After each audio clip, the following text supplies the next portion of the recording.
우리에게 주실 말씀은 시편 107편입니다. 구약 882쪽 3쪽입니다.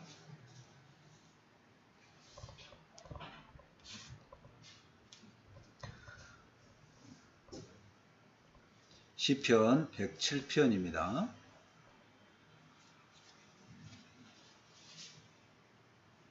시편 107편 1절부터 9절까지입니다. 한 절씩 교독합니다. 여호와께 감사하라. 그는 선하시며 그 인자하심이 영원하미로다. 여호와의 성령을 받은 자들은 같이 말하셨다. 여호와께서 제자의 손에서 그들을 속량하사 동서남북 각 지방에서부터 모으셨도다.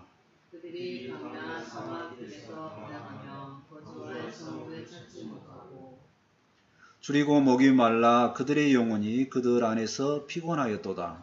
이에 그들이 그 시중에 여호와께 굶주매 그들의 고통에서 금치고 또 바른 길로 인도하사 거주할 성읍에 이르게 하셨도다. 여호와의 인자심과 인생에 대해 하신 기적으로 말미암아 그를 찬송할지어다. 같이 읽습니다. 그가 사모하는 영혼에게 만족을 주시며 줄인 영혼에게 좋은 것으로 채워주심이로다. 아멘. 오늘 말씀의 제목은 감사하라 이렇게 잡아보았습니다. 이번 주가 이제 추석 연휴 기간이잖아요. 작년에 비교해서 올해가 추석을 준비하는 각 집에서 준비하는 금액이 더 적다고 합니다. 갈수록 뉴스는 이렇게 맨날 힘든 얘기만 나오는지 모르겠습니다. 힘든 중에도 믿음의 사람들은 하나님의 인도하심, 하나님의 선하신 뜻을 생각을 해볼 수 있습니다. 저도 마찬가지입니다. 오늘 감사하라 말씀을 준비한 이유가 이제 이 예배당에서는 이제 마지막 예배를 드릴 텐데 5년 동안 돌아보면서 참 제가 개인적으로 많이 감사하고 싶어서 오늘 말씀을 잡았습니다. 같이 은혜 받는 시간이 되었으면 좋겠습니다. 아멘. 첫 번째로 속량하심을 감사하는 내용입니다. 먼저 시편 107편의 배경을 보면은요. 성경에 보니까 107편 위에가 제5권 이렇게 써져 있죠. 성경은 이제 이렇게 설명이 좀 되어 있는 부분들이 있습니다. 시편을 사실은 이제 앞에 주보에도 이제 써놨지만 5개 책으로 분류가 되어 있습니다. 그래서 이제 시편 5편이 구약에서 말하는 이제 모세오경, 창출, 레민, 신 이 성경 5권과 이렇게 연결하면 꽤 더 은혜가 됩니다. 그래서 이런 관련성 가운데 시편 기자가 성경을 이렇게 편집을 했다. 이런 느낌을 생각을 해보면 좋겠습니다. 다시 107편으로 돌아와서요. 107편의 제목은 이제 감사입니다. 1절 말씀 보실까요? 여호와께 감사하라. 그는 선하시며 그 인자하심이 영원하미로다. 이 첫 번째 1절이 주제, 제목, 표제어 이런 식으로 생각을 하면 됩니다. 감사하라고 명령을 합니다. 그러냐면 너는 인생이 어떤지는 다 모르지만 시편 기자는 생각할 때 모든 인생과 역사를 다 살펴보니까 감사해야 된다 하는 얘기입니다. 명령으로 선포를 하고 있습니다.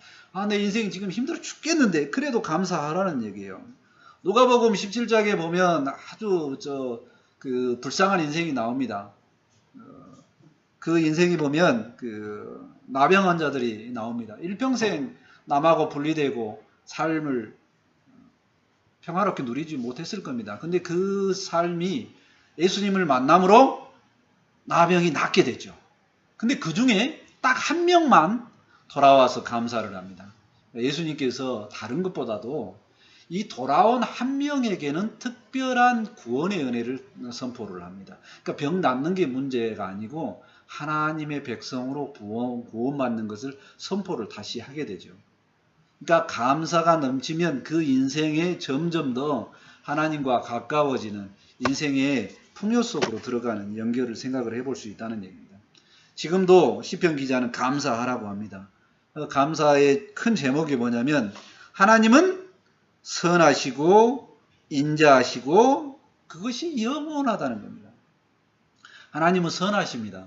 어떤 점에서 선하냐? 하나님의 선을 설명할 때 제가 항상 선한 거는 생명하고 관련이 있다 이렇게 연결을 합니다. 왜 그러냐면 선자를 착한 설자 한자를 쓰다 보면 양이죠. 양의 입에다가 풀을 넣어주는 것 이걸 선이라고 합니다. 한자가 그렇게 돼 있어요. 다시 말해서 양의 입에다가 풀을 넣어주면 생명을 유지하는 거죠. 그게 선한 일이라. 우리가 생명을 얻고 살아가는 게 이게 하나님의 선하심이라는 겁니다. 그리고 또 살아가는 데는 하나님께서 우리를 항상 베푸시는 자비가 있습니다. 그게 인자입니다. 자비, 은혜, 사랑으로 해설되죠. 근데 이 단어를 볼 때마다 제가 항상 원어를 말합니다. 인자라는 단어는 원어로 헤세드. 그러죠. 그래서 헤세드는 인자, 은혜, 사랑 이걸 다 포함한 단어. 그래서 이 단어가 좋아서 헤세드를 엄청 좋아하는 단어입니다. 그래서 그것이 하나님의 은혜, 사랑, 자비가 끝나는 게 아니라 영원하다는 겁니다. 세상 끝날까지. 이게 하나님의 우리가 항상 찬송해야 되는 우리 주제 같은 제목입니다. 자, 2절, 3절 말씀을 같이 보실까요? 여호와의 성령을 받은 자들아 이같이 말할지어다. 여호와께서 대적의 손에서 그들을 속량하사 동서남북 각 지방에서부터 모으셨도다. 첫 번째 큰 틀의 감사 제목이 뭐냐? 속량하셨다는 겁니다. 속량하셨다. 속량은 값을 주고 사서 내 것을 만드는 걸 이야기합니다. 하나님께서 우리 인생을 제 가운데 죽을 인생을 값을 치르고 예수님의 값을 치르고 우리를 구원해 주셨다. 이거라는 얘기입니다. 자, 시편 107편은 사실 구약의 내용들을 보면 약간 그 구원에 관해서 조금 뚜렷하지는 않습니다. 신약에 대해서. 107편의 내용은 뭐냐면 이스라엘 백성들이 자기가 구원받은 것에 대한 감사 내용이 큰 틀입니다. 107편은요. 근데 뭐에 대한 감사냐면 바벨론 포로로 끌려갔다가 다시 돌아옵니다.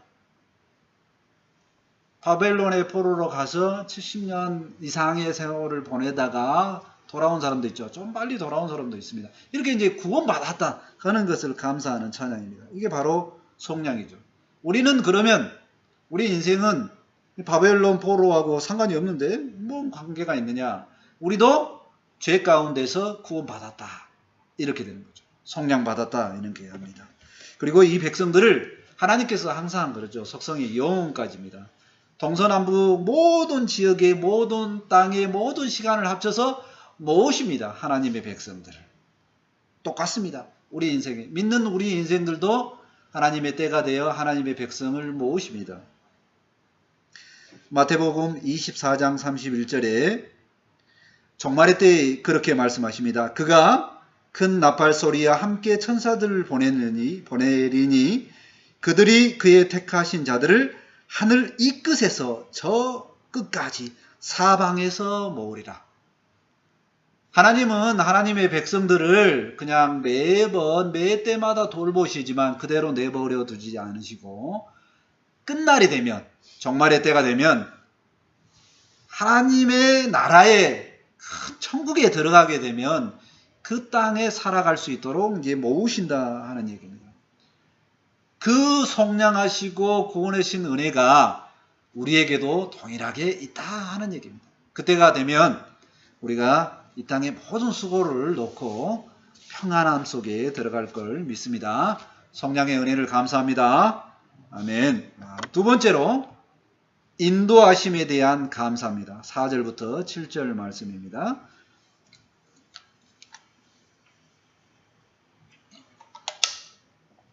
4절, 5절을 같이 봅니다.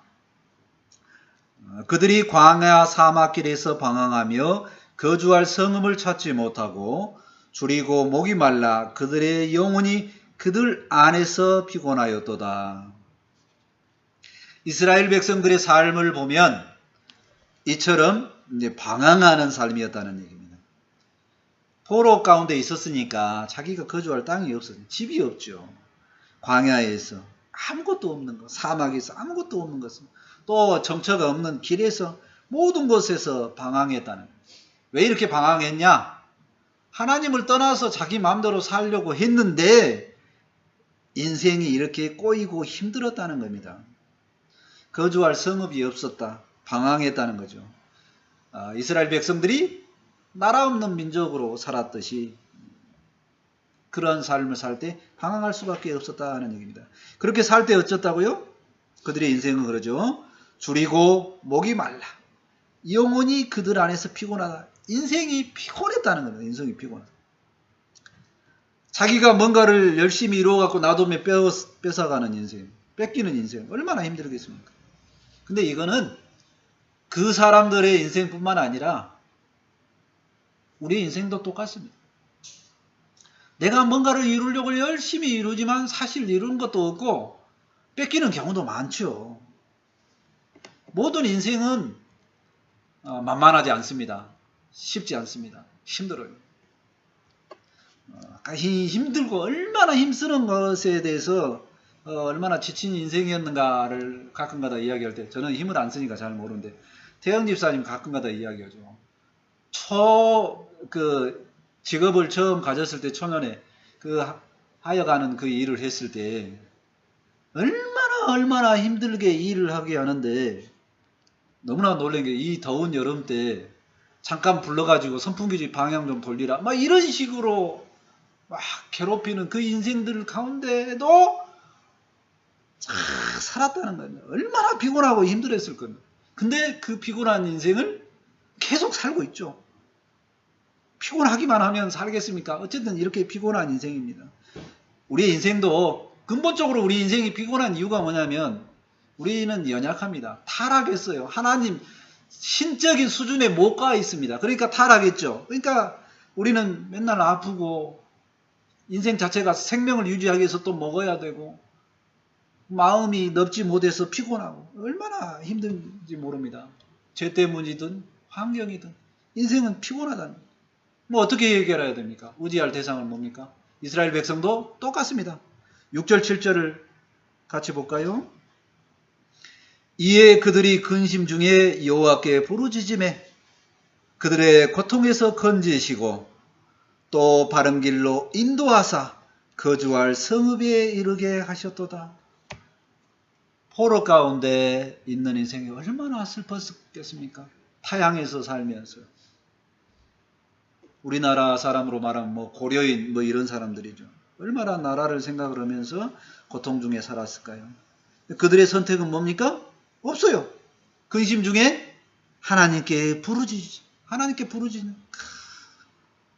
제발 이 어려운 가운데 해결해 주십시오. 하나님께 부르짖었다는 겁니다. 그랬더니 뭐라고요? 하나님께서 고통에서 건지시고 바른 길로 인도하셔서 이제 다시 고향 땅으로 돌아오게 하셨다. 이 은혜입니다. 근데 사실 이스라엘 백성들이 포로로 간 이유가 말 잘 들었으면 포로로 갔겠습니까? 아니죠. 수없이 하나님을 배신했다는 겁니다. 그럼에도 불구하고 그렇게 말을 안 들음에도 불구하고 하나님은 부르짖어서 용서해 주십시오. 이 고통에서 건져 주십시오라고 하면 하나님께서 행하신 일이 고쳐주신다는 겁니다. 바른 길로 인도하신다는 거죠. 여호와께서 원하시는 곳은 너가 약속한 그 땅, 이스라엘 땅에 돌아와서 나와 함께 예배드리고 성전에 기거하면서 사는 그 삶이 아니냐라고 그 삶으로 인도하는 겁니다. 이스라엘이 이렇게 하는 삶이 결국엔 우리의 인생하고 굉장히 비슷한 것 같습니다. 자기 나름대로 삽니다. 근데 인생이 녹록하지 않아요. 피곤하고 힘든 인생입니다. 그러면 어떻게 합니까? 그때 부르짖죠. 제발 이 일만은 도저히 내 문제로 해결은 안 됩니다. 너무 힘듭니다. 이거 고쳐주십시오. 해결해 주십시오. 그러면 하나님께서 바른 길로 인도하게 하여 주신다는 겁니다. 그리고 가장 합당한 장소에서 하나님과 예배하며 살도록 인도해 주신다는 겁니다. 인생은 그렇게 정리가 됩니다. 제가 이 부분을 보면서 인도하신 이 하나님의 은혜를 생각을 해봤습니다. 제 개인적으로 예외 드릴 수 있는 인생이 아니었더라는 얘기입니다. 우리 부모님을 생각할 때, 또 결혼해서도 처가를 생각할 때 역대 조상들 따져봐도 교회 다니는 사람이 없어요. 풍문에 뭐 한 명이 있었다고 하는데 확인은 잘 안 해봤으니까 모르겠고, 어쨌든 그런 인생에서 하나님께서 인도하시고, 특별히 내 속에는 또 이 그 목회에 대한 갈망을 주시고, 목회에 대한 갈망을 주었어도 목록지 않는 인생을 주셨죠. 개척하게 하시고, 또 개척하자마자 코로나 있게 하시고, 이 가운데 하나님의 돌보심의 은혜를 생각을 하면 그래도 건강하게, 또 자녀들은 자립할 수 있는 힘을 주시고 너무나 건강하게 이 살아가는 모습들을 보니까 정말 감사가 되더라고요. 그리고 딱 돌아와서 보니까 우리가 살아가는 이 인생길에서 하나님의 돌보심과 하나님께서 함께 하신 그 은혜를 생각할 때 그 인도하시는 길이 내게는 이게 합당했다, 가장 합당했다는 거예요.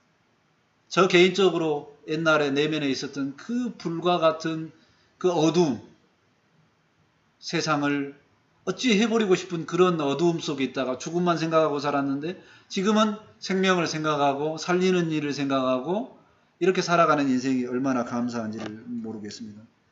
우리의 모든 인생이 그 하나님께서 인도하신 그러한 인생이다 생각이 됩니다. 시편 기자는 또 시편이 끝나는 그런 중에 136편 16절에 그렇게 감사하고 있습니다. 그의 백성을 인도하여 광야를 통과하게 하신 이에게 감사하라. 그의 인자하심이 영원하리로다.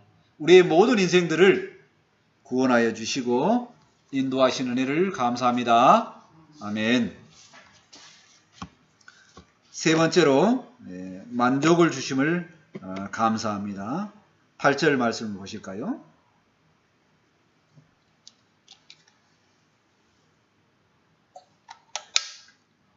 여호와의 인자하심과 인생에게 행하신 기적으로 말미암아 그를 찬송하리로다. 하나님께서 인생들에게, 여기는 모든 사람들을 포함합니다, 행하신 기적이라는 단어를 썼는데요. 기적이라는 단어 대신에 하나님께서 행하신 일, 이렇게 해도 됩니다. 근데 왜 기적이라는 단어를 썼냐면 하나님이 하시는 일 자체가 우리 인간은 할 수 없는 기적이기 때문에 그렇습니다. 왜 그러냐? 예를 들어서 하나님의 창조의 일, 하나님께서 세상을 다스리는 일, 우리 인간들이 할 수 없습니다. 생명을 유지하는 가장 중요한 요소들을 볼까요? 빛이 필요하고요, 공기가 필요하고요, 물이 필요합니다. 이거는 인간이 만들 수가 없습니다. 그러니까 그거를 운행하시는 자체는 일이 하나님께서 하시는 일입니다. 인간으로 봐서는 기적이죠. 인생들에게 이 기적을 볼 때마다 살아가는 자체로 찬송해야 되지 않느냐 하는 얘기입니다. 찬송할지어다 명령어로 되어 있습니다. 모든 인생들에게 선포하라. 너가 스스로 살아갈 수 있느냐? 살아가는 것 자체가 기적이다. 이렇게 선포하라는 거예요. 우리의 삶 자체가, 생명을 유지하는 자체가 기적이다. 이것에 대해서 찬송해야 되지 않느냐, 이렇게 이야기를 합니다. 또 감사 제목이 있습니다. 9절 말씀을 볼까요? 그가 사모하는 영혼에게 만족을 주시며 줄인 영혼에게 좋은 것으로 채워주심이로다. 좋은 것으로 채워주시는데요. 그 좋은 것이 뭐냐? 만족을 주는 게 뭐냐 하는, 그 사모하는 게 뭐냐? 가장 인간들이 사모하는 게 뭐냐? 지금 가장 바라는 게 뭡니까? 라고 물어보면은요, 사람들이 항상 달라요. 추석 때 뭘 바라십니까? 그러나 가족들 건강하고요, 화목하고요, 다 그렇게 이야기합니다. 근데 한참 바쁠 때 뭘 원하십니까? 그러면 복지가 필요합니다, 이렇게 이야기합니다. 또 그러죠. 겨울에 춥고 배고플 때 이야기하면 풍족하게 좀 돈이 있었으면 좋겠습니다, 뭐 이렇게 이야기합니다. 그때마다 다 달라요. 왜 그때마다 다르냐? 그것은 참 만족을 주지 못하기 때문에 그렇다는 얘기입니다. 정말 만족은요. 정말 만족은 영혼의 만족입니다. 그래서 그 영혼으로 연결된 지체들이 가까이 있는 사람들은 행복한 사람들이죠. 가족이 왜 좋냐라고 물어보면 뭔가 관계성 가운데 연결된 건 많습니다. 부모가 왜 좋냐? 돌아보면 나에게 베풀어 준 것이 많다는 거예요. 친구가 왜 좋냐?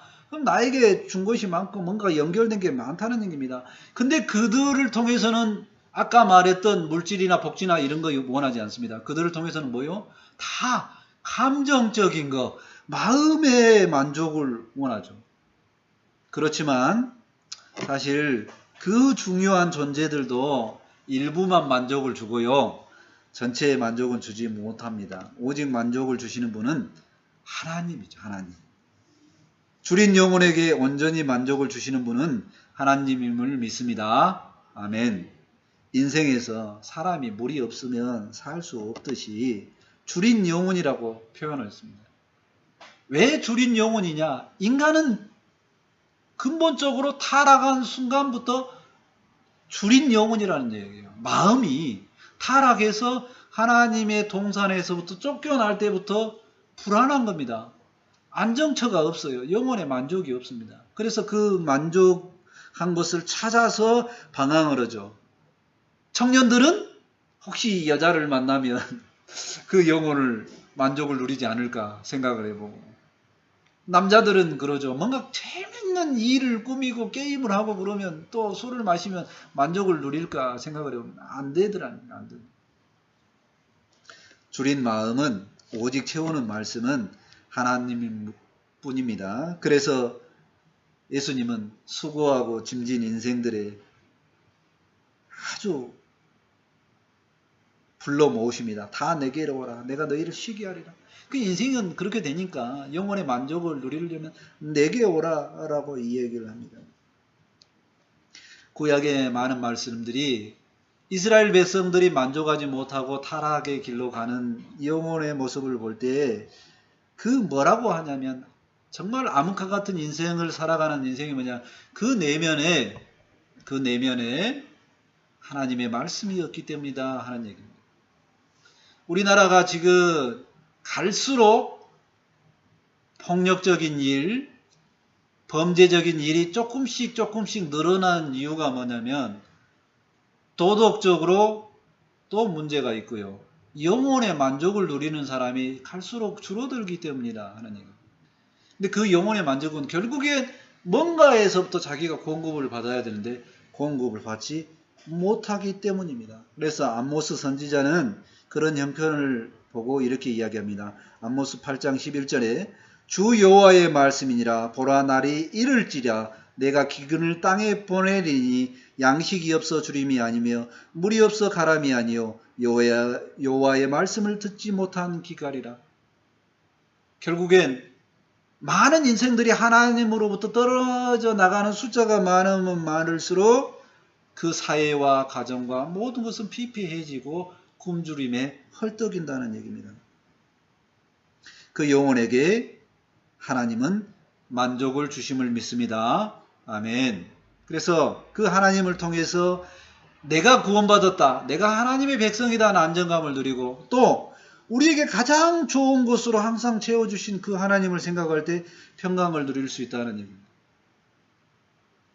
오늘 아침에 그 감사 내용을 나누면서 집사람하고 관저 무엇을 통해서 이렇게 우리는 이 부부 생활을 만족을 누리고 살았냐 했더니 소소한 가운데 가정의 평안을 누리는 것에 만족을 많이 누렸다고 이렇게 고백을 했습니다. 마찬가지입니다. 많은 사람들은 하나님을 통해서 공급받는 영적인 은혜를 통해서 만족을 누림을 믿습니다. 아멘. 결국엔 완전한 만족은 영혼의 만족이고 채워주실 분은 하나님이기 때문에 하나님만 가능하고 하나님의 말씀만이 가능함을 깊게 새겼으면 좋겠습니다. 아멘. 말씀을 정리합니다. 시편 기자는 감사하라고 합니다.